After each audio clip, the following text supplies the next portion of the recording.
Fate Be Changed, Chapter 11, Merida. After tying Angus's reins to the tree where he had spent the previous night, Merida used her fingernails to brush down his coat, whispering soothing promises she was unsure she could keep, not after everything she had learned from the witch. She rested her forehead against Angus's long nose. "I'm sorry I ever ate that cake," she whispered. No, she was sorry she'd ever approached the woodcarver's cottage. Better yet, she was sorry she had ever left Castle Dunbrock in such haste. If she had not run away like a spoiled child and had instead talked things over with her mother like a princess on the verge of adulthood, none of this would have happened. "This is all my fault." Merida let out a hiccuping sob, but quickly staunched her cries. Tears would get her nowhere. She needed to be clear-headed if she was to figure out what to do. "I will fix this, Angus," Merida said. "I must." The horse neighed and nudged Merida with his nose. "I will be back for you soon," she told him. "Now that I know we won't be leaving this place for some time, we must find somewhere more permanent for you." She patted Angus, then gathered her skirts and started for the castle. During her earlier escape, she had noticed a door directly across from the gate where she left. Once inside the castle wall, Merida walked swiftly across the bailey, trying not to draw attention to herself. Some of the tension in her muscles ebbed when she reached for the door unnoticed. She gently pushed and leaned forward to get a peek inside.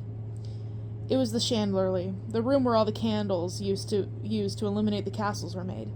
Dozens upon dozens of them hung by their wicks from the rods and ran the length of the room.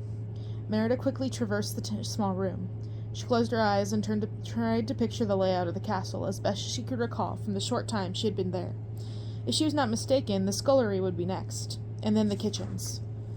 She exited the chandlery and entered the next room. A scullery maid stood at the shallow basin scrubbing a large dented copper pot. Before Merida could speak, another girl came through the door.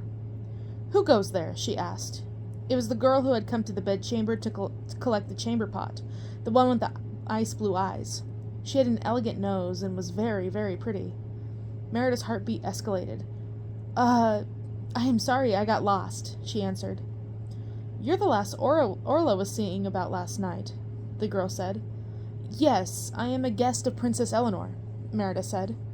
"A guest?" The girl sniffed. "That's a bit fancy, ain't it? From what I learned, the princess found you sleeping on the woods like a lost dog." Merida was astonished that a maid would not only speak to a guest of the princess in such a way, but also repeat the gossip going around the kitchen between servants. She held her head high. "If you will excuse me, I must return to my room," Merida said. She made her way through the scullery and the kitchens without further complications. But the moment Merida entered the chamber where she had spent the previous night, she was accosted by a furious Eleanor. "Where have you been?" the princess yelled. Merida squelched a yelp. "My goodness," she said, clutching a hand to her chest. "You frightened me." "You cannot go around sneaking around, lass. One would think you would have learned the lesson after what happened to you," Eleanor said. I wanted to check on Angus," Merida said. It was not a total untruth. She had tended to her horse after her sojourn to the village. "I do not care how good you are with the bow and arrow. 'Tis unwise for you to go off on your own," Eleanor said. The princess paced before the hearth, gesturing with her hands in a way Queen Eleanor would have told Merida was unladylike. Merida could not help looking at the girl in a new light now that she knew for certain she was her mother. There were so many questions she wanted to ask about how she knew but she knew she could not. This young Eleanor would not know of her relation to the girl she had rescued only the day before. Merida had no idea how she would go about explaining it, even if she were inclined to do so. "How is the horse?" Eleanor asked. She finally stopped pacing. "He is well, but is there a way we can bring him onto castle grounds?" Merida asked. "The longer he remains in the woods, the more in danger he is of being stolen." "You are right," Eleanor said. She chewed her bottom lip. "I shall talk to Ewan. He is the steward's son. He can take care of your horse while also keeping him out of sight of the others until we figure out an explanation for how you came to such a fine steed." "Maybe we can say it was a gift from my mother," Merida said. "And now that I'm an orphan, he is the only thing of value I possess." "Are you an orphan?" Eleanor asked. She scrutinized Merida's face, her eyes roaming over every detail. Would she notice something familiar, a feature she recognized in the face of the child she bore? But she could not, because this Eleanor had not borne her. This Eleanor had borne no children at all. It was still difficult for Merida to wrap her head around it all. Merida put a hand to her knot, deciding to play up her injury. I fear my affliction is still causing some confusion. She looked at Eleanor and tried her best not to exhibit any of the worriment currently tormenting her.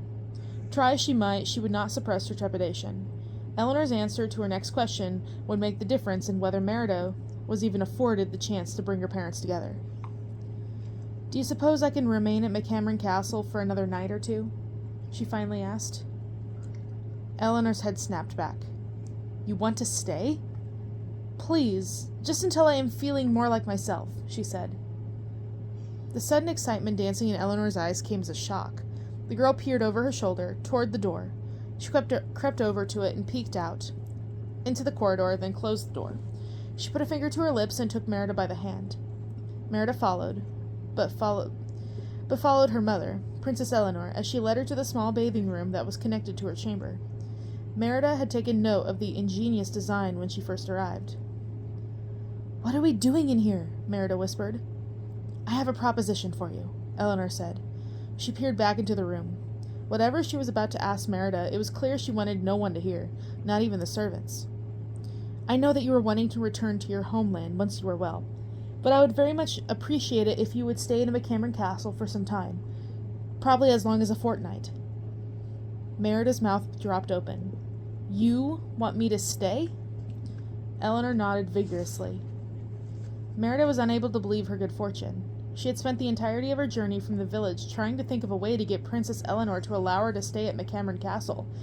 She had determined that just a few days would give her enough time to come up with a more feasible living arrangement that could keep her here until she could figure out a way to get her parents to fall in love. But she would not have to go to the trouble of convincing Eleanor to do anything. The princess was asking her to stay. But why? Why would you want me to stay on a McCameron Castle? Merida asked. Eleanor looked over her shoulder yet again. Then, with a smile tipping up the corner of her mouth, she said, I want you to teach me your ways, Merida. My ways? Of survival. You can start a fire, shoot and cook your own food, and defend yourself. I need to learn how to do such things. But you are a princess. Why would you ever need to learn these skills? Merida recognized the irony in her question. She, too, was a princess. But her lessons of survival had been more about bonding with her father, not necessity.